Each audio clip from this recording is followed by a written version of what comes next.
Praise the lord. బాగున్నారు అందరూ? ఎంతమంది భోంచేయలేదు?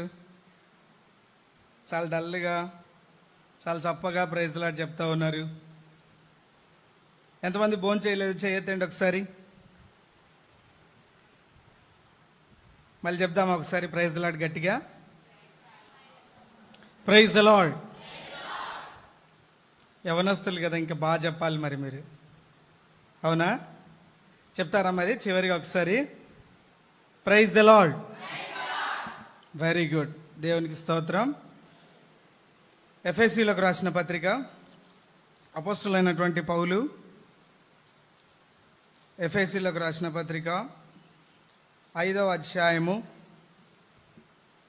15, 16 వచనాలు, 15, 16, 17 3 వచనాలు అందరం కలిసి చదువుకుందాం. ఎఫెసీయులకు రాసిన పత్రిక 5వ అధ్యాయము 15, 16, 17 3 వచనాలు అందరం కలిసి చదువుకుందాం. దినములు చెడ్డవి గనుక మీరు సమయమును పోనీయక సద్వినియోగము చేసుకొనుచు అజ్ఞానుల వలె కాక జ్ఞానుల వలె నడుచుకున్నట్లు జాగ్రత్తగా చూచుకొనుడి. ఇందు నిమిత్తము మీరు అవివేకులు కాక ప్రభు యొక్క చిత్తమేమిటో గ్రహించుకొనుడి. ప్రభు సాయం కొరకై చిన్న ప్రార్థన చేసుకుందాం. మోకరించగలిగిన వాళ్ళు దయచేసి మోకరించండి. ప్రేమ నమ్మకం కలిగిన మా ప్రియా పరలోకపు రాజా తండ్రి, మీ ఘనమైన నామానికి వందనాలు, స్తోత్రాలు చెల్లిస్తూ ఉంటున్నాం. ప్రభువా, మరి యొక్క సమయము తండ్రి మీ చిత్తంలో అయా మీరు సహాయం చేయండి నాయన. అవును తండ్రి, ఇంతవరకు మీరు కృప చూపిన విధానాన్ని బట్టి వందనాలు చెల్లిస్తూ ఉంటున్నాం. అవును ప్రభువా, మీరెంతైనా నమ్మదగిన దేవుడవు, మీరెంతైనా కృప కలిగిన దేవుడవు తండ్రి నాయన. అవును ప్రభువా, ఈ యొక్క ప్రాక్టికల్ టాక్ సమయంలో అయా మీరు మాతో మాట్లాడండి నాయన. మీ యొక్క స్వరాన్ని వినగలుటకు నా తండ్రి మీరే సహాయం చేయండి ప్రభువా. పరిశుద్ధాత్మదేవ, పరలోకపు తండ్రి, అందరి హృదయములు ఎరిగి ఉన్న దేవుడవు నాయన. మీరే మాతో మాట్లాడండి. అయోగ్యుని, అపాత్రుని మీ సిలువ చాటున మరుగుపరచండి ప్రభువా.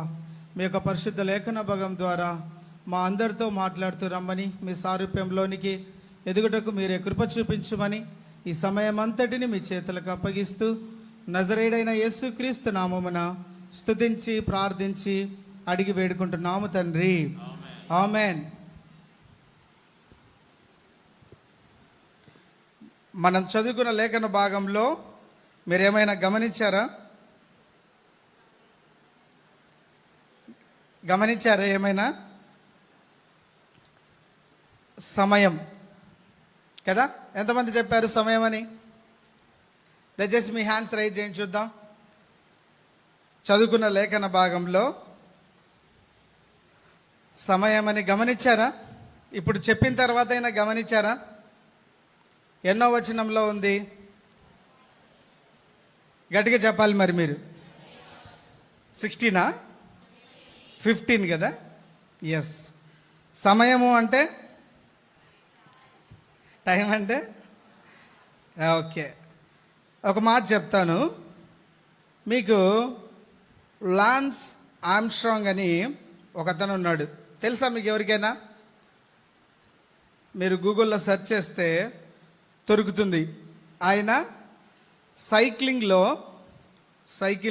సైకిల్ తొక్కే విధానంలో ఆయనకు 10 times కంటిన్యూస్గా వరల్డ్ ఛాంపియన్ ఆయన. మీరు ఈ తర్వాత ఇంటికి వెళ్ళినాకైనా గూగుల్లో చూడండి. ఆయన పేరు ఏం పేరు చెప్పాను? Lance Armstrong. LANCEARMSTRONG. Lance Armstrong. ఈయన సైక్లింగ్ 10 times వరల్డ్ ఛాంపియన్ రావడానికి ఎంత ప్రాక్టీస్ చేసేవాడు అంటే ప్రతిరోజు 10 గంటలు ప్రాక్టీస్ చేసేవాడంట. ఎంతసేపు చేసేవాడు? 10 గంటలు. ఇంకొక గొప్ప విషయం ఏంటంటే ఆయన క్యాన్సర్ పేషెంట్. సాధ్యమేనా ఇది? కదా, సాధ్యమేనా? దయచేసి మీరు రెస్పాండ్ అవ్వాలి. మరి సాధ్యమేనా? సాధ్యమేనా? సాధ్యమే కదా. ఎలా సాధ్యం?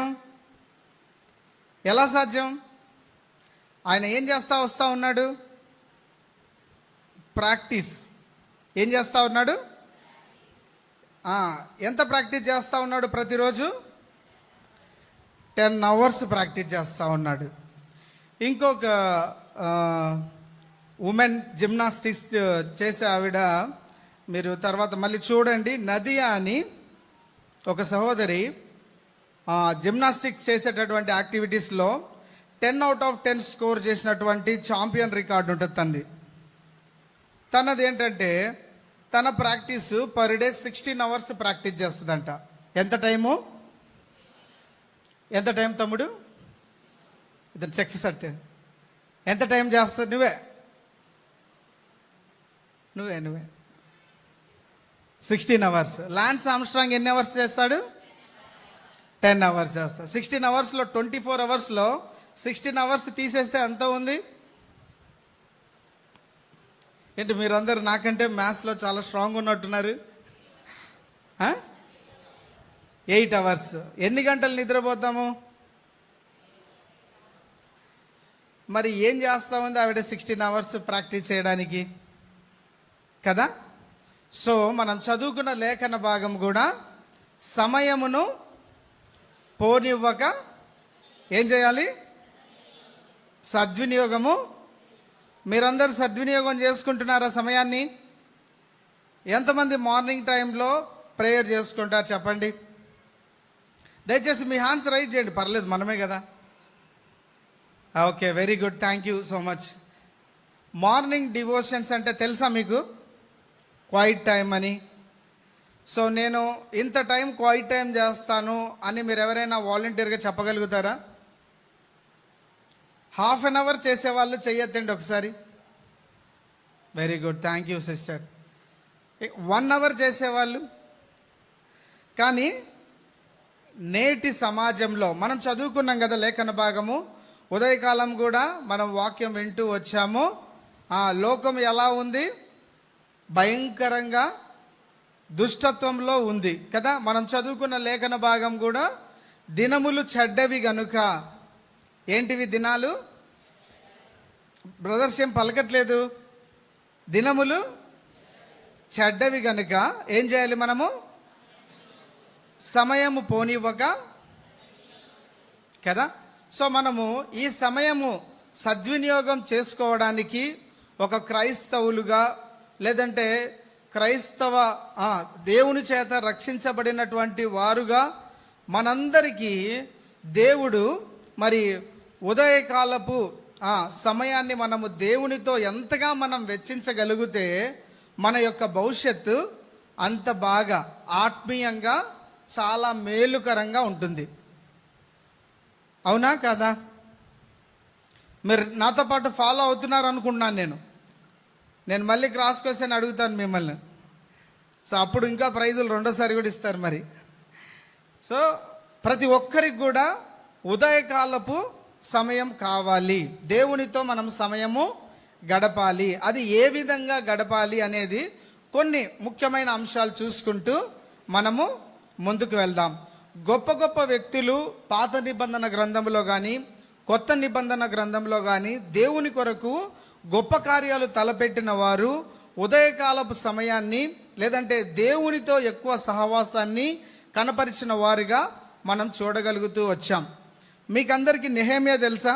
నెహెమ్యా అని ఒక చాప్టర్ ఉంది, తెలుసా? ఎక్కడుంది అది? ఎజ్రా తర్వాత నెహెమ్యా వస్తుంది కదా. Very good. సో నెహెమ్యాలో నెహెమ్యా మందిరాన్ని ఎన్ని రోజులు కడతాడు తెలుసా ఎవరికైనా? ఎన్ని రోజులమ్మా? బ్రదర్ చెప్తారు. 52 రోజులు. మీకు తెలుసా నెహెమ్యా 52 రోజులు మందిరాన్ని కట్టడానికి ఎన్ని రోజులు ప్రేయర్ చేశాడో? బైబిల్లోనే ఉంది, నా సొంత మాటలు ఎక్కడ చేర్చడం లేదు. ఎన్ని రోజులు ప్రేయర్ చేశాడు అంటే ఎంతగా ప్రభుతో ఆయన సమయం గడిపాడు అనేది సో ఉదయకాలపు ధ్యానాంశం కానీ మన క్వైట్ టైం కానీ మనకి ఎంతో ముఖ్యమైనది. దేవుని కొరకు గొప్ప కార్యాలు తలపెట్టాలంటే నిజంగా మన యొక్క విశ్వాస జీవితంలో ఉదయకాలపు ధ్యానాలు అనేటివి ఎంతో ముఖ్యమైనవి. దయచేసి గమనించండి. నెహెమ్యా గ్రంథము 1వ అధ్యాయము 1వ వచనంలో ఏమనుంటుందంటే, హకల్య కుమారుడైన నెహెమ్యా యొక్క చర్యలు 20వ సంవత్సరంలో కిస్లేపు మాసము అని ఉంటుంది. సో హీబ్రూలో కిస్లేపు మాసము నుంచి 2వ అధ్యాయం 1వ వచనాన్ని గమనించండి. అటు తర్వాత అర్ధహస్త రాజు ఏలుబడి కాలమున 20వ సంవత్సరంలో నీసాను మాసము అని ఉంటుంది. సో ఈ కిస్లేపు మాసము నీసాను మాసము అని ఆ 2 months ఉన్నాయి కదా, అదిగిన హీబ్రూ క్యాలెండర్లో మీరు చెక్ చేస్తే కిస్లేపు మాసము నుంచి నీసాను మాసం వరకు మధ్యన 4 నెలల కాల వ్యవధి ఉంటుంది. సో నెహెమ్యాకు హనాని వచ్చి ఆ యొక్క యెరూషలేము పరిస్థితి వివరించినప్పుడు ఆయన 4 నెలలు ఈ యొక్క యెరూషలేము పునర్నిర్మాణం కొరకు, ఇశ్రాయేలు ప్రజల యొక్క క్షేమం కొరకు ఆయన కన్నీటితో దేవుని సన్నిధిలో మొరపెట్టిన రోజులు 120 దినాలు. అతను మందిరాన్ని కట్టడానికి ఏర్పరచబడిన దినాలు ఎన్ని? సో ప్రార్థన సమయం ఎంత ముఖ్యమైంది.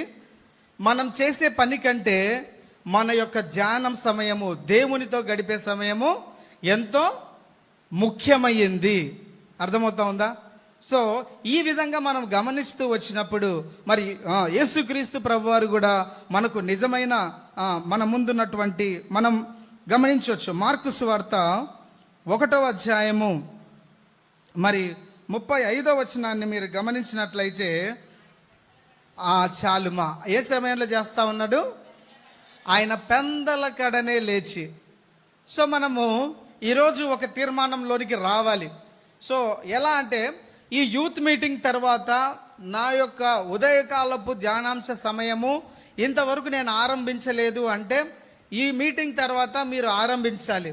ఒకవేళ కొనసాగించడం లేదు అనుకుంటే ఈ యొక్క విధానాల్లో మీరు కొనసాగించినట్లయితే దేవుని కొరకు మీరు గొప్ప పాత్రలుగా, గొప్ప వ్యక్తులుగా మీరు వాడబడతారు, ఆశీర్వదించబడతారు అని మీరు ఎప్పుడైనా ఎక్కడైనా చదివారా లేఖన భాగాలు? ఇలా బ్రదర్స్ చెప్పాలి. బ్రదర్స్ చాలా యాక్టివ్గా ఉన్నారని నేను అనుకుంటున్నాను. యోహాను సువార్త 14వ అధ్యాయము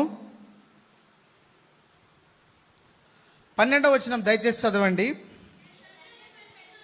నేను తండ్రి వద్దకు వెళ్ళుచున్నాను గనుక నేను చేయు క్రియలు నా యందు విశ్వాసం ఉంచువాడు చేయును, వాటికంటే మరి గొప్పవి అతడు చేయునని మీతో నిశ్చయముగా చెప్తున్నాను. There is no doubt at all. అర్థమవుతా ఉందా? సో దేవుని దగ్గరికి నేను వెళ్తా ఉన్నాను, నువ్వు గిన నా పైన విశ్వాసం ఉంచితే నేను చేశాను కదా ఇలాంటి గొప్ప కార్యాలు, ఇలాంటి అద్భుతమైన స్వస్థత కార్యాలు, ఇలాగ దేవుని కొరకు మరి నిలబడుతూ వచ్చాను కదా, ఇంతకంటే గొప్ప కార్యాలు ఎవరు చేస్తారు? ఆయన యందు విశ్వాసం ఉంచినటువంటి వారు. నీకు నాకు ఆ ఆధిక్యత ఇచ్చాడు దేవుడు. ఏమిచ్చాడు ఆయన? నీకు నాకు ఆ ఆధిక్యత ఇచ్చాడు. ఎలా ఇచ్చాడు ఆయన? పెందల కడనే మనం ఎప్పుడైతే యేసుక్రీస్తు ప్రభువారు మరి చూపించినటువంటి మాదిరిని మనము కనపరిచినప్పుడు ఉదయకాలపు ధ్యానం ఏ విధంగా ఉండాలి? మొట్టమొదటిగా ఒక 6 to 7 స్టెప్స్ నేను చెప్తాను. ఆ యొక్క 7 స్టెప్స్లో మన యొక్క ఉదయకాలపు ధ్యానములు ఈ విధానములో ఉంటే మన యొక్క ఆత్మీయ స్థితి మరి మెరుగైన పద్ధతిలో ఉంటుందనేది మన యొక్క పితరులైనటువంటి వారు లేదంటే మన యొక్క ఎల్డర్స్ అయినటువంటి వారు ఫాలో అయినటువంటి కొన్ని స్టెప్స్ చెప్తాను. దయచేసి రాసుకోవడానికి ప్రయత్నం చేయండి. మొట్టమొదటిగా సంకల్పం ఉండాలి. ఏముండాలి? డిటర్మినేషన్. ఏముండాలి మనకు? కీర్తనల గ్రంథము 42వ అధ్యాయము 1-2 వచనాలు దయచేసి ఎవరైనా చదవండి త్వరగా. కీర్తనల గ్రంథము దుప్పి నీటి వాగుల కొరకు ఆశపడినట్లు దేవా నీ కొరకు నా ప్రాణము. సో ఎందుకు ఈ దుప్పి నీటి వాగుల కొరకు ఆశపడుతుందని చెప్తా ఉన్నారు తెలుసా మీకు?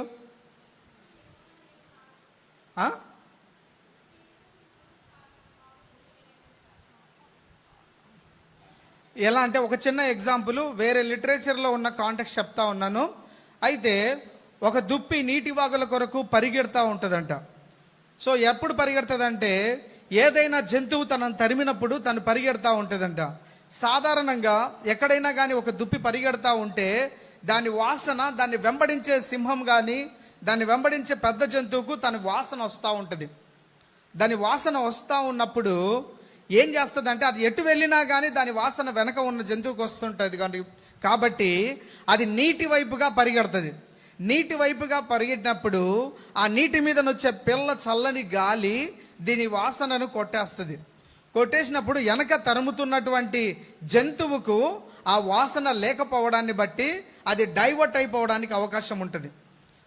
సో ఎందుకు అది అంతగా తన జీవాన్ని బట్టి, తన బ్రతుకు కోసం, తను ఈ జంతువు నుంచి తప్పించుకోవడానికి అది పరిగెడుతూ పరిగెడుతూ పరిగెడుతూ నీటి వాగులు ఎక్కడైతే ఉంటాయో అటు దిశగా పరిగెడుతుందంట.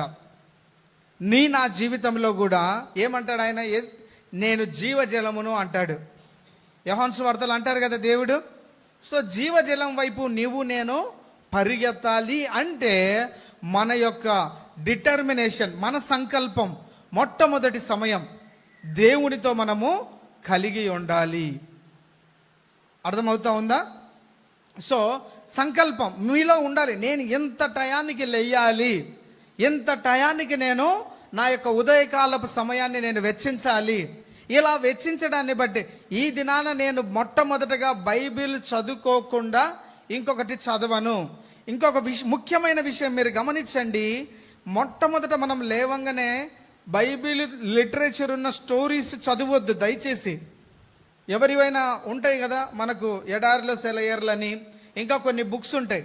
సో ఈ బుక్స్ను చదవకూడదు. మీరు morning hours pure word of గాడే చదవాలి, బైబిల్ మాత్రమే చదవాలి. కొందరు 6 గంటలకో 7 గంటలకో లేస్తారు. లేవంగానే ఏం చేస్తారు, వాళ్ళు కళ్ళు మూసుకొని ఏం తీసుకుంటారు, మొబైల్ కానీ లేదా న్యూస్ పేపర్ కానీ లేదంటే రేపు ఎగ్జామ్ ఉండే బుక్ కానీ తీసుకుంటూ వస్తారు. ఒక క్రైస్తవుడిగా, దేవుని బిడ్డలముగా, దేవుని కొరకు జీవించాలన్నప్పుడు నువ్వు నేను మొట్టమొదటిగా ఒక దృఢమైనటువంటి సంకల్పం మనం కలిగి ఉండాల్సింది ఏంటంటే మొట్టమొదటిగా మనము బైబిల్ చదవాలి.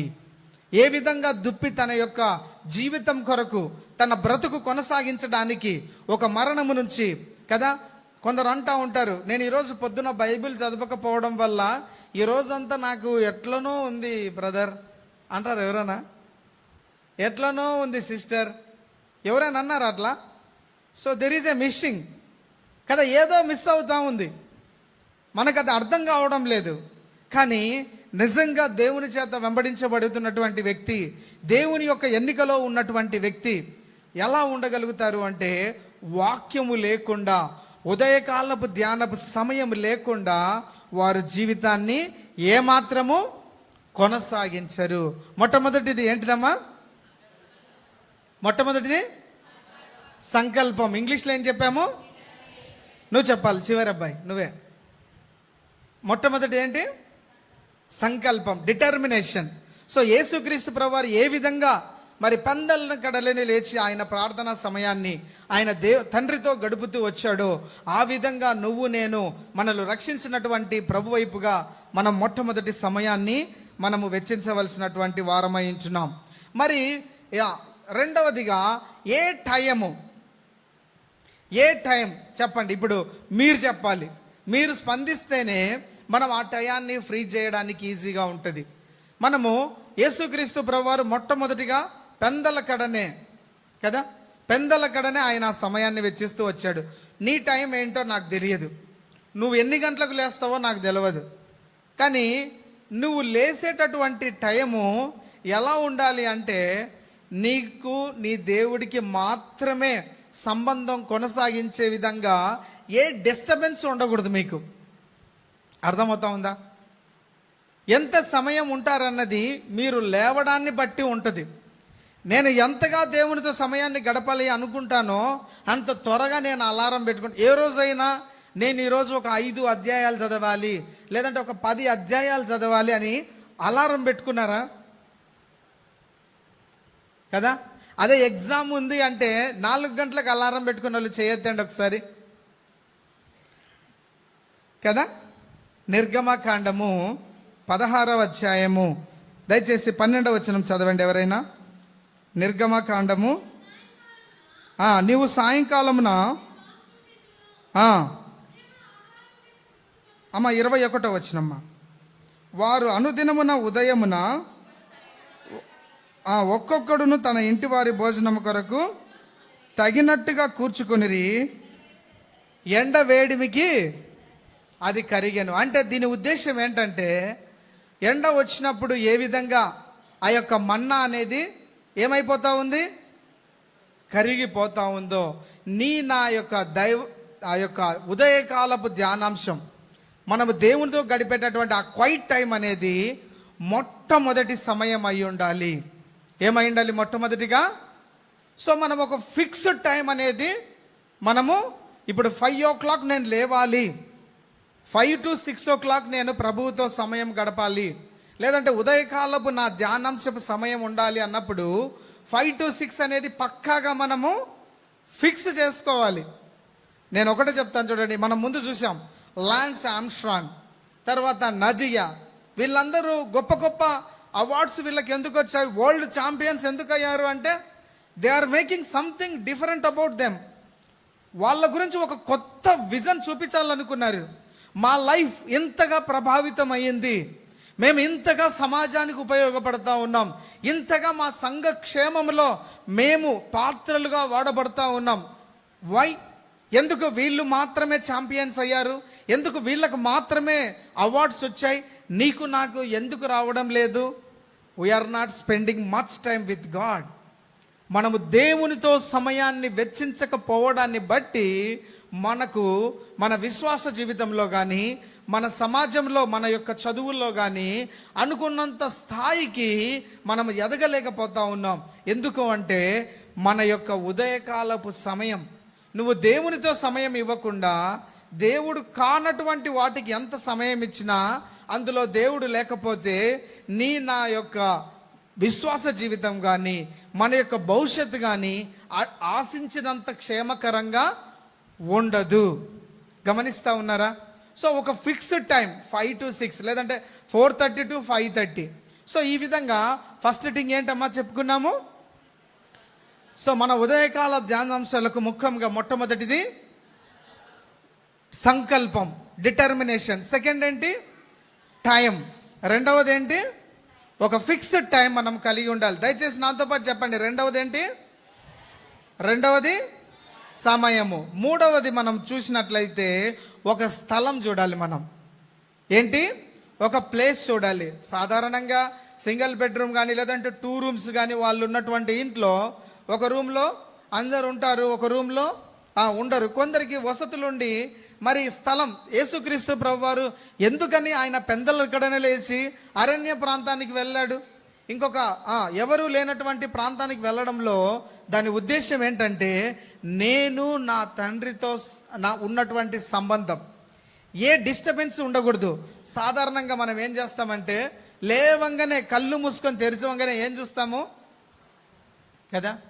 ఎంత భయంకరమైనటువంటి సహోదరుడు చెప్తూ వచ్చాడు ఉదయకాలన, మనకున్నటువంటి ఒక భయంకరమైనటువంటి అడిక్షన్ ఈ రోజుల్లో, ఇది మంచి కొరకు ఆరంభించి చాలా మన టయాన్ని మనకు తెలకుండా తినేస్తూ ఉంటుంది కదా. ఉదయకాలపు సమయంలో మనం మొట్టమొదటిగా అలారం ఒకవేళ దీనికోసం పెట్టుకుంటే అలారం ఆఫ్ చేసిన తర్వాత దీని వైపు చూడకూడదు మనం. సో ఇలాంటి డిస్ట్రాక్షన్స్ నుంచి ఒక పీస్ఫుల్ ప్లేస్, నువ్వు ఒకవేళ మొబైల్ చూడకుండా ఉండలేని వాడివైతే మొబైల్ని ఆఫ్ చేసి నీకు అందనంత దూరంలో పెట్టేసుకోవాలి. నువ్వు నీ చెయ్యి అందుతే నువ్వు వెంటనే మొబైల్ తీసుకునే వీక్నెస్ నీకుంది అంటే, మొబైల్ చూడకుండా నా దినం ఆరంభం కాదు అనుకుంటే నీకు అందనంత దూరం, నువ్వు లేచి అవతలికి పోవాలన్నంత దూరంలో నీ ఫోన్ పెట్టేసేయాలి. నువ్వు ఒక పీస్ఫుల్ ప్లేస్ కావాలి నీకు. ఆ చుట్టుపక్కల ఒకవేళ పడుకున్నటువంటి వాళ్ళు డిస్టర్బెన్స్ అవుతారు అంటే నువ్వు ఉన్నటువంటి ప్లేసే కొంత దూరం వహించి నీ స్థలము నీ రెగ్యులర్ థింగ్స్తో ఉన్నట్టుగా కాకుండా నువ్వు దేవునితో సమయాన్ని వెచ్చిస్తూ ఉన్నావు. నువ్వు నా దేవుడితో నేను సమయం వెచ్చిస్తూ ఉన్నాను అని ఒక ప్రత్యేకమైనటువంటి స్థలాన్ని మనం ఎప్పుడైతే ఏర్పాటు చేసుకుంటామో అప్పుడు మనము డైవర్ట్ అవ్వకుండా ఉండడానికి ఎంతో అవకాశం ఉంటుంది. మొట్టమొదటి ఏంటి చూస్తా వచ్చామమ్మా? సంకల్పం. బ్రదర్స్ చెప్పాలి. మొట్టమొదటిది, రెండవది సమయం, మూడవది స్థలం. సో ఈ మూడు మనము మొట్టమొదటిగా ఎప్పుడైతే పీస్ఫుల్గా మనము ఇది ఖచ్చితంగా రేపటి నుంచే మనం ప్రాక్టీస్లోకి తీసుకురాగలగాలి. అప్పుడే మనం ఆశించదగినటువంటి గొప్ప కార్యాలు ప్రభు కొరకు చేయగలుగుతూ వచ్చాం. నిజంగా కదా. మరి ఉదయకాలంలో ఒక వ్యక్తిని జ్ఞాపకం చేస్తూ వచ్చారు. ఎవరిని? తిమోతి తర్వాత ఇంకా ఈ సమాజం గురించి, భారతదేశం కొరకు ఒక వ్యక్తి వచ్చాడు అని విలియం కేరీ. అవునా బ్రదర్స్? విలియం కేరీ చేసిన పని ఈ రోజున్న ప్రధానమంత్రి, ముఖ్యమంత్రి కూడా చేయలేడు. తెలుసా? ఎంత గొప్పగా చేశాడు తెలుసా ఆయన? అంతగా ఎందుకు ప్రభావితం చేయబడుతూ వచ్చాడు అంటే తన ఉదయకాలపు దేవునితో గడిపే సమయం చాలా గొప్పగా ఉంది. తను దేవుడితో గడిపే సమయం గొప్పగా ఉంది కాబట్టి ఆయన ఆ దేశాన్ని వదిలి ఈ రోజు వరకు మనం మాట్లాడుకుంటున్నాం. విలియం కేరీ చనిపోయి దాదాపు 100-200 సంవత్సరాలు కావస్తా ఉంది. మరి ఇంకా మనం మాట్లాడుకుంటున్నాము అంటే ఆయన ఈ సమాజానికి మేలు చేస్తూ వచ్చాడు. ఒక క్రైస్తవుడిగా ఈ దేశానికి చెరగని ముద్ర ఆయన వేస్తూ వెళ్ళాడు. ఈ రోజు వరకు కూడా మనం ఆయన గురించి మాట్లాడుకుంటున్నాం. ఈరోజు మీరందరూ ఈ విధంగా వచ్చి మందిరాల్లో కూర్చోగలుగుతున్నారు ఒక సహోదరులుగా అంటే అది దేవుడు ఆయనని నిలబెట్టుకొని ఒక పాత్రగా ప్రతి సహోదరి చదువుకోవాలి. ఎంత భయంకరంగా ఉండేది కదా పరిస్థితి. కేవలం వీళ్ళు వంట చేయడానికి మాత్రమే పరిమితం అన్నటువంటి సమాజంలో నుంచి సమాజంలో వీళ్ళకు కూడా సమైనటువంటి హక్కులు కల్పించేటటువంటి ఒక గొప్ప కార్యం చేస్తూ వచ్చాడు ఆయన. ఇంతగా ప్రభావితం ఎందుకు చేస్తూ వచ్చాడు? మనం చదివాం యోహాను సువార్త 14:12. నా యందు విశ్వాసం ఉంచువాడు ఇంతకంటే గొప్ప కార్యాలు చేస్తాడు. ఈరోజు మనం చెప్పుకుంటున్నాం ఆయన మన భారతదేశానికి ఎంతగా ప్రభావితం చేస్తూ వచ్చాడు అని. మరి నువ్వు నేను ఎందుకు ప్రభావితం చేయలేకపోతున్నామంటే మన యొక్క ఉదయకాలం సమయము మనము దేవునితో మనం వెచ్చించాల్సినంత సమయము మనం వెచ్చించలేకపోతూ ఉంటున్నాం. మరి 4వదిగా మనం గమనించినప్పుడు మరి మనం ఏమేమి చూస్తూ వచ్చాం? ఒక టైం, ఒక సంకల్పం. ఖచ్చితంగా ఉదయకాలమున ప్రార్థన సమయం గడపాలి, దేవునితో మనం సమయం వెచ్చించాలి. రెండవదిగా ఒక ఫిక్స్డ్ టైం మనం డిసైడ్ చేసుకోవాలి. మూడవదిగా ఒక ప్లేస్ మనం చూస్తూ వచ్చాం. 4వదిగా మనము మన యొక్క ఉదయకాలపు ధ్యానాన్ని ఆరంభించే విధానంలో మనం స్తుతించాలి. మొట్టమొదటిగా మనం ఎప్పుడైతే స్తుతిస్తామో పరలోకపు యొక్క ద్వారాలు తెరవబడతాయంట. ఊరికే చెప్పలేదు కదండి, ఇవన్నీ ఎంతో అనుభవ రీతిగా చెప్తూ వచ్చారు. తర్వాత మనం దేవునికి కృతజ్ఞతలు చెప్పాలా. ఈరోజు భీమవరంలో ఎన్ని హాస్పిటళ్ళు ఉన్నాయో నాకు తెలియదు, కానీ మనం మాత్రం ఆ హాస్పిటల్లో లేకుండా ఇక్కడ కూర్చున్నాం. It's all pure grace of God.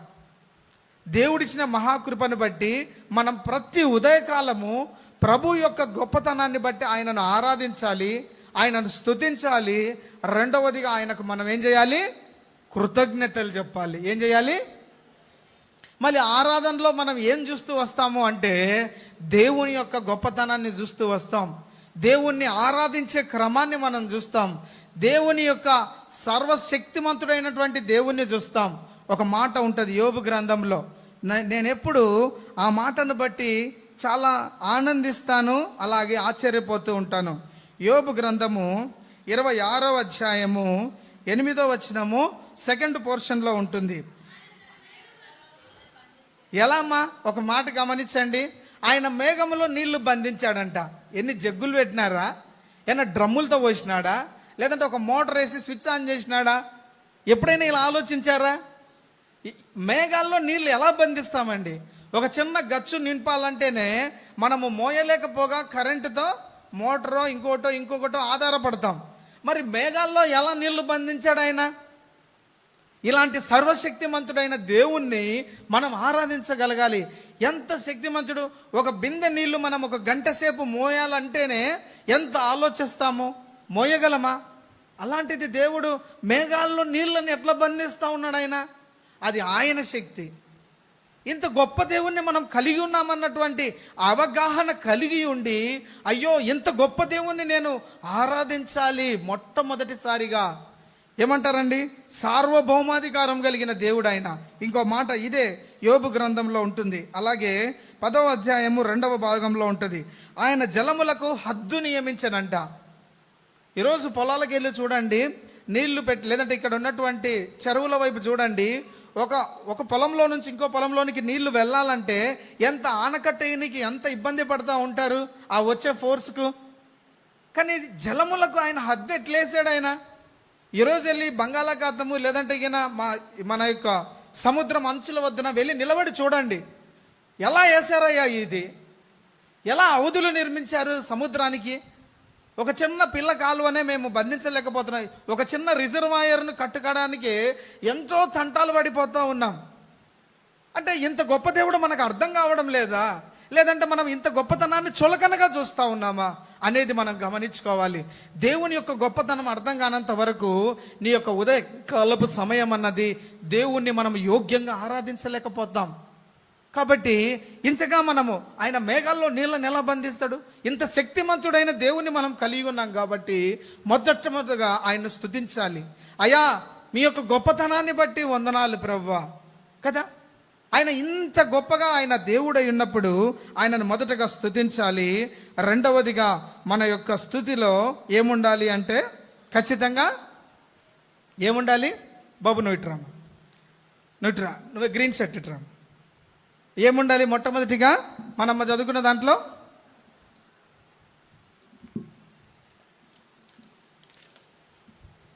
అలా ఒకటి పని కొందరికి ఒక 5 మెంబర్స్కి ఒక పేపర్ లాగా ఇవ్వు. సో మొట్టమొదటిగా మనం ఏం చూసుకున్నాము, ఫస్ట్ది డిటర్మినేషన్, రెండవది సమయం, మూడవది ప్లేస్, నాలుగవది స్తుతి వర్షిప్ కదా. నాలుగవది స్తుతి. స్తుతిలో ఏముండాలి అంటే ఖచ్చితంగా ఆరాధన ఉండాలి, కృతజ్ఞత ఉండాలి. మరి ఐదవదిగా మనం గమనించినప్పుడు వాక్యం ఉండాలి. మనం బైబిల్ చదవడానికంటే ముందుగానే మొట్టమొదటిగా ఏం చేయాలంటే, ప్రభువా నాతో మాట్లాడు, అయ్యా నాతో మాట్లాడు. ఎట్లా అంటే మనం సాధారణంగా ఏం చేస్తామంటే ఒక న్యూస్ పేపర్ చదివినటువంటి యాటిట్యూడ్తో మనం చదవద్దు. నా మాటలు వింటున్నారా? ఒక జనరల్ మన దగ్గర ఉన్నటువంటి లోకానుసారమైనటువంటి వ్యక్తుల వల్లే మనము పరిశుద్ధమైన గ్రంథాన్ని పట్టుకొని మనం ప్రవర్తించకూడదు.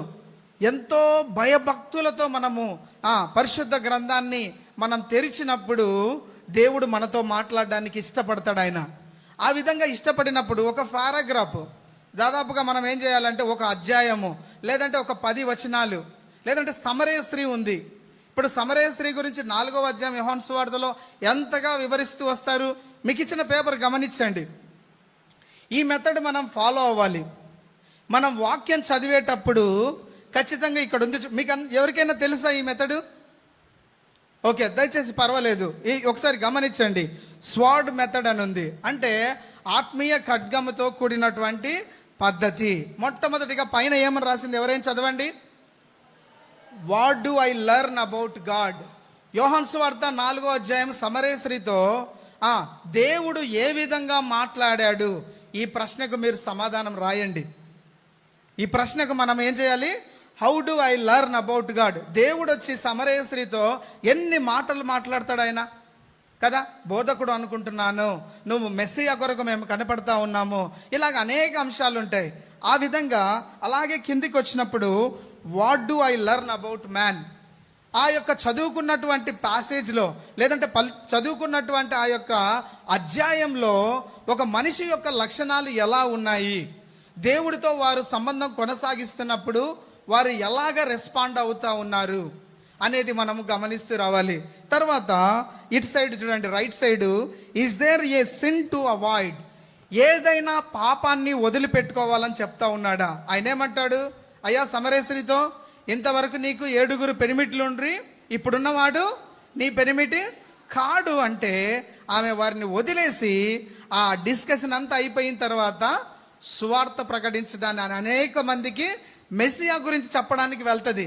So she is trying to avoid her sin. ఆమె తన యొక్క పాపపు స్థితిని వదిలిపెట్టాలనుకుంటుంది. సో వాక్యం చదివినప్పుడు దేవుడు నాతో ఏం మాట్లాడుతున్నాడు, ఆ చదివినటువంటి వ్యక్తుల యొక్క విధానాలు ఎలా ఉన్నాయి, ఏ పాపాన్ని వాళ్ళు వదిలిపెట్టాలనుకుంటున్నారు. దాని తర్వాత is there a command to obey, ఇందులో ఏమైనా ఆజ్ఞ ఉందా. ఏముంటుంది సమరయ స్త్రీతో, ఆయనను ఆరాధించువారు ఆత్మతోనూ సత్యముతోనూ, అంతే. ఇంకా దెర్ ఈజ్ నో ఆప్షన్, ఇంకా ఆప్షన్ లేదు అక్కడ. ఖచ్చితంగా ఆరాధించాలి. మన యొక్క ఉదయకాలపు ధ్యానాంశంలో కూడా ఖచ్చితంగా స్తుతి ఉండాలి. మొట్టమొదటిగా ఉండాల్సిందే స్తుతి. సో అలాంటి ఆజ్ఞ నువ్వు చదువుకున్నటువంటి అధ్యాయంలో దేవుడు ఏమైనా మాట్లాడుతున్నాడా, అక్కడున్న మనుషులు ఎలా స్పందిస్తున్నారు, ఏ పాపాన్ని వదిలిపెట్టుకోవాలనుకుంటున్నారు, ఏ ఆజ్ఞ ద్వారా దేవుడు వారితో ఏం ఆజ్ఞ ఉంది ఈ ప్యాసేజ్లో నేను తీసుకోవడానికి. అలాగే ముందుకు వెళ్తే is there a promise to trust, ఏదైనా వాగ్దానం ఇస్తున్నాడా దేవుడు, ఈ చదువుకున్న ప్యాసేజ్లో ఏమైనా వాగ్దానం ఇస్తున్నాడా అనేది మనం గమనించుకుంటూ రావాలి. అలాగే is there any example to follow, ఏదైనా ఎగ్జాంపుల్ ఉందా. సో ఈ విధంగా స్వాడ్ మెథడ్ మనం చదువుకున్న ప్యాసేజ్లో ఈ 6 అంశాలు కదా, ఈ 6 అంశాలు ఎప్పుడైతే మనం కలిగి ఉంటామో, సో అప్పుడు ఖచ్చితంగా దేవుడు నీతో మాట్లాడతాడు. ఎందుకు తెలుసా, నువ్వు ఆజ్ఞకు లోబడతా ఉన్నావు, మనుషులు ఎలా స్పందిస్తున్నారో తెలుసుకుంటా వస్తూ ఉన్నావు, నువ్వు వదిలిపెట్టుకోవాల్సిన పాపాన్ని నువ్వు వదిలిపెట్టుకొని దేవుడు నీతో మాట్లాడతాడు. తర్వాత ఏ యొక్క వాగ్దానం నీకు వస్తున్నాడు ఆ రోజు కదా. ఇవన్నీ మనం గమనించుకున్నప్పుడు మన యొక్క వాక్యము దేవుడు మనతో స్పష్టంగా ఉదయకాలపు ధ్యానాంశం అనేది ఎంతో శక్తివంతంగా తయారవుతా ఉంది. ఎన్ని చూస్తూ వచ్చాం మనం ఇంతవరకు. మొట్టమొదటిగా బ్రదర్స్, మొట్టమొదటిగా, రెండవది, మూడవది స్థలం, నాలుగవది స్తుతి. బ్రదర్స్ చెప్పట్లేదు. నాలుగవది, ఐదవది వర్డ్ ఆఫ్ గాడ్. సో మరి 6వది మనం చివరిగా మరి గమనిస్తూ వచ్చినప్పుడు లోబడుట, సరెండర్. నువ్వు వాక్యాన్ని చదువుకున్నావు, ఇన్ని 6 విధానాలలో దేవుని యొక్క వాక్యాన్ని చూస్తూ వచ్చావు. ఎంత సరెండర్ అవుతా ఉన్నావు, ఎంత పర్సెంటేజ్ నువ్వు అవుతా ఉన్నావు, ఎప్పుడైనా ఆలోచించారా? సో ఈ విధంగా మనం రోమీయులకు రాసిన పత్రికలో ఒక మాట ఉంటుంది. రోమీయులకు రాసిన పత్రిక 12వ అధ్యాయము 1-2 వచనాలు దయచేసి చదవండి తీసుకున్నటువంటి వారు.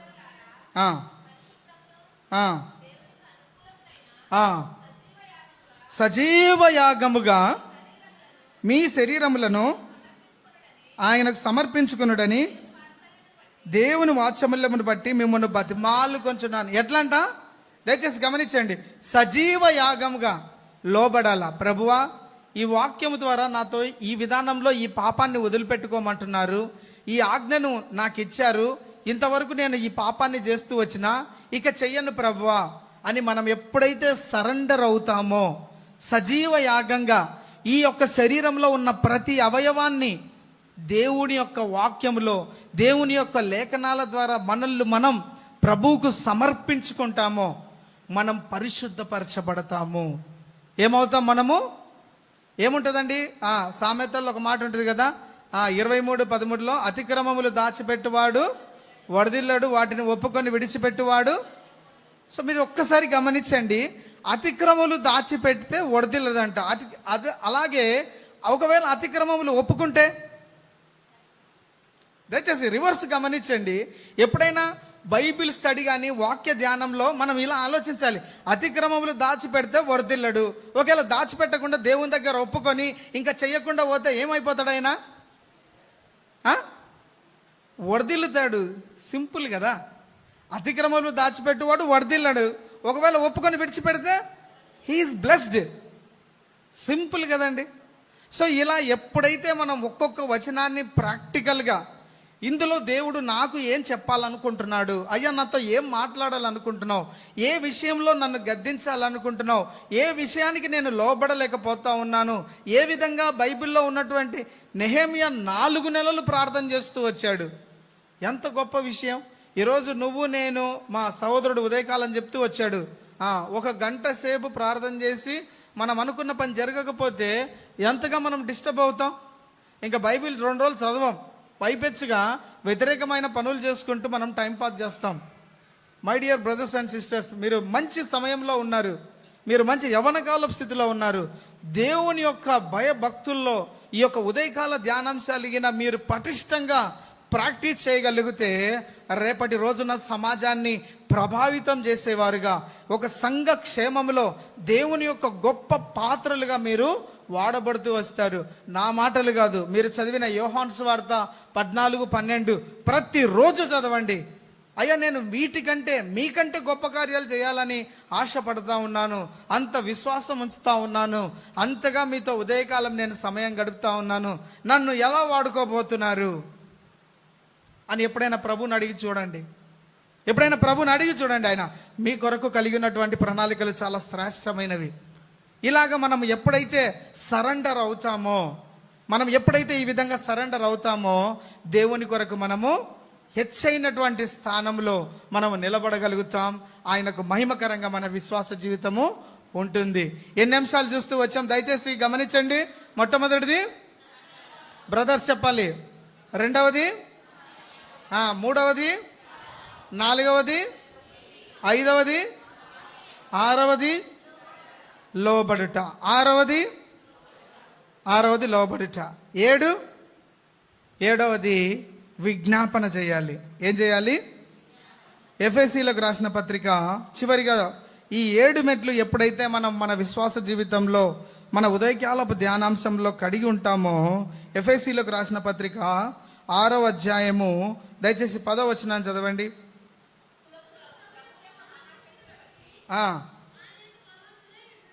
ఎట్లా ఉంటామండి? ఆయన యందు బలం. ఈరోజు బలం కోసం చాలా ప్రయత్నాలు చేస్తూ ఉన్నారు కదా. ఒకటి ఫినాన్షియల్ స్ట్రెంగ్త్, ఇంకోటి ఫిజికల్ స్ట్రెంగ్త్, ఇంకేమున్నాయి స్ట్రెంగ్త్లు ఇవి లోకంలో? ఫిజికల్ స్ట్రెంగ్త్ కోసం ఏం చేస్తూ ఉంటాం? బాయ్స్ చెప్పాలి,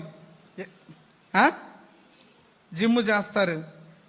జిమ్ చేస్తే చేశారు, లేదంటే లేదు. కానీ నేను చెప్పే మాట ఒకసారి చూడండి. కీర్తనల గ్రంథము 62వ అధ్యాయము 11వ వచనం.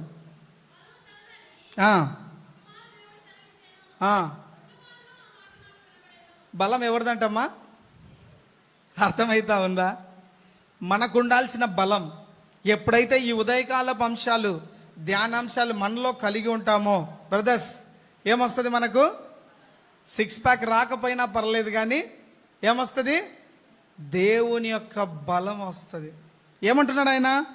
2 మార్లు చెప్తా ఉన్నాడు. అయ్యా, మీరు బలం అని దేన్ని అనుకుంటున్నారో, ఒకవేళ డబ్బు బలమో, లేదంటే భౌతికపరమైన బలమో, లేదంటే మనుషుల బలమో, ఇది చూసుకుంటున్నారేమో. బలము బిలాంగ్స్ టు గాడ్. ఎక్కడిది? ఎవరికండి? దేవుడిది. ఆయన అంటున్నాడు, నువ్వు ఒకవేళ ఎట్లా అనుకుంటావేమో అని. చూడండి, ఒక మారు దేవుడు సెలవిస్తున్నాడు, బలము తనదని ఒక మారు దేవుడు సెలవిచ్చను, 2 మార్లు అవి మాట నాకు వినపడిందంట. బలం ఎవరిది అంటే దేవునిది. నువ్వు ఎప్పుడైతే ఉదయకాలపు సమయంలో దేవునికి చోటు ఇస్తూ వచ్చావో, ఆయన నీ పక్షాన ఉంటాడు కదా. ఏమంటారండి? యుద్ధము ఎప్పుడు చెప్తారు ఈ మాట తెలుసా? నువ్వు ప్రభు వైపుగా ఉన్నప్పుడు. దేవునికి వ్యతిరేకంగా ఉండి ఈ మాట నువ్వు చెప్పగలుగుతావా? ఒకవేళ దేవుడు నీ వైపుగా ఆయన యుద్ధం చేయాలంటే నువ్వు దేవుని వైపుగా తిరగాలి. ఎలా తిరగాలి? ఇలా చదువుకున్నటువంటి ఉదయకాలపు ధ్యానాంశాలు ఒకవేళ ఇంతవరకు నువ్వు పాటించకపోతే కదా, చివరిగా మనం చూస్తూ వచ్చాం, విజ్ఞాపన కలిగి ఉండాలి. ఏముండాలి? విజ్ఞాపన ప్రార్థన కలిగి ఉండాలి. వ్యక్తిగతంగా, ప్రభువా, నాకు ఈ బలహీనత ఉంది అయ్యా, నాకు ఈ విషయంలో నేను బలహీనుడిగా ఉన్నాను, ఇక్కడ నాకు సరైనటువంటి జ్ఞానం లేదు, ఈ విషయంలో నేను ఎంతో జారిపోతూ వచ్చినాను, అయ్యా నన్ను క్షమించు. పశ్చాత్తాపడి ప్రభువు పైన ఆధారపడి ఎప్పుడైతే మనం సరెండర్ అవుతామో, మన విజ్ఞాపనలో మన వ్యక్తిగతమైన జీవితం కొరకు, మన కుటుంబాల కొరకు, మన యొక్క ఎవరి కొరకు? స్నేహితుల కొరకు, ఇంకా సంఘములోని వారి కొరకు, ఎప్పుడైతే ఇదంతా నా బాధ్యత కదా. తిమోతి గురించి ఎలా చెప్తూ వచ్చాడు? అతని వంటి వాడు ఎవడును లేడు. అంటే ఇంకెవరు లేరా? ఏంటి ఈ ఉద్దేశము? Something is special from him. ఏదో ఒక కొత్తది ఉంది ఆయన దగ్గర. ఏముంది అంటే ఆయన దేవుని పక్షాన నిలబడుతూ వచ్చాడు. ఎవరి వైపు నిలబడుతూ వచ్చాడు? దేవుని పక్షాన్ని నిలబడుతూ వచ్చాడు. పౌలు గారు ఏం చెప్పాడు? ఆయన చేస్తూ వచ్చాడు. ఈరోజు నువ్వు తల్లిదండ్రులు చెప్పింది చేయలేకపోతున్నావేమో, లేదంటే మీ దైవజనులు చెప్పిన దానికి నువ్వు లోపడకపోతున్నావేమో, లేదంటే నీ ఎల్డర్స్ అయిన వాళ్ళు ఏదైనా మందిరంలో పని చెప్తే నువ్వు లోపడపోతా ఉన్నావేమో. ఇలా మనం లోపడకపోతే దేవుని యొక్క కార్యాలు చూడలేం. మనం చదువుకున్న 7 అంశాలలో సరెండర్ అన్నది, నీకెంత వాక్యం తెలుసు కదా కావాల్సింది, ఎంత నువ్వు సరెండర్ అవుతా ఉన్నావు, దానికి ఎంత సబ్మిట్ చేసుకుంటా ఉన్నావు. ఇందులో నా తెలివితేటలు కాదు ప్రభువా, నా కుటుంబీకులు చెప్పిన దానికి నేను లోబడాలి. ఈ మధ్య కాలంలో ఒక మెసేజ్ చాలా స్ప్రెడ్ అవుతూ వచ్చింది. నిజంగా దేవుని చిత్తం ఏంటంటే తెలుసా, అది నష్టం వచ్చినా కష్టం వచ్చినా దేవుడు నీకు చెప్పినాడు అంటే నీ జ్ఞానాన్ని పక్కన పెట్టి దానికి లోబడాలంట. అర్థమవుతా ఉందా? మన జ్ఞానాన్ని పక్కన పెట్టి మనం అనుకుంటాం నేను చెప్పిందే జరగాలన్నటువంటి స్థితి నుంచి ఎదుటి వ్యక్తి చెప్పిన దానికి ఒకవేళ మనం లోబడి దేవుని చిత్తం ఏముందో అని మనం బలహీనత గుండా వెళ్ళినప్పుడు అందులో దేవుని చిత్తం ఉంటుందంట. ఆ విధంగా దేవుడు మనల్ని లోబరచడానికి, మనలో లేనటువంటి ఆధిక్యతలు ఇస్తూ మనలో ఉన్నటువంటి బలహీనతలను తీసివేస్తాడంట. ఎప్పుడు తెలుసా? నిజంగా నువ్వు సరెండర్ అవుతే, నిజంగా నువ్వు వాక్యానికి లోబడితే, నిజంగా నువ్వు వాక్యానికి తగినట్టుగా జీవించగలిగితే, ఈ 7 మెట్లు నువ్వు ఎప్పుడైతే నువ్వు పాటించగలుగుతావో, మన సంఘంలో కూడా చెప్పుకోవచ్చు. ఒక విలియం కేరీ, ఒక మదర్ తెరిసా, ఒక పండిత్ రేమాబాయ్, వీళ్ళందరూ ఎందుకు ఇంతగా గుర్తుంటున్నారంటే వీళ్ళు సంఘంతో పాటు సమాజాన్ని కూడా ప్రభావితం చేస్తూ వచ్చారు. ఎందుకు?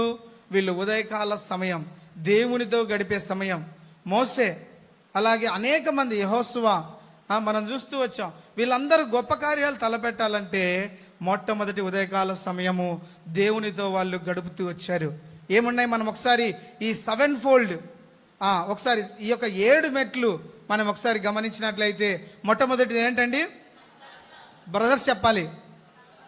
రెండవది, మూడవది, నాలుగవది స్తుతి వర్షిప్, 2 సేమే, ఓకేనా? 4వది స్తుతి, 5 వాక్యం, 6వది లోబడుట, వెరీ గుడ్, 7వది విజ్ఞాపన. సో వాక్యంలో మనం చదువుకున్నాం కదా, ఈ 6 ఎలిమెంట్స్ మనకు ఖచ్చితంగా స్వాడ్ మెథడ్ ఉండాలి. వాక్యం ఒక ప్యాసేజ్, ఏదో మనం చదువుకున్న సోషల్ సైన్స్ మాదిరి ఒక 10 అధ్యాయాలు చదివి వెళ్ళిపోవడం కాదు, కానీ 10 అధ్యాయాల తర్వాత ఒక అధ్యాయాన్ని తీసుకొని ఇందులో దేవుడు ఏం మాట్లాడుతున్నాడు అనేది, ఈ 6 స్టెప్స్ ఎప్పుడైతే స్టెప్ బై స్టెప్ నువ్వు వెరిఫై చేసుకుంటావో, డెఫినెట్గా యోహాను 14:12, అలాగే ఎఫెసీ 6:10 తుదకు ప్రభువునందు మహాభివృద్ధి నొంది కదా. అట్టి కృప దేవుడు నీకు నాకు దయచేయునుగాక. ఆమేన్.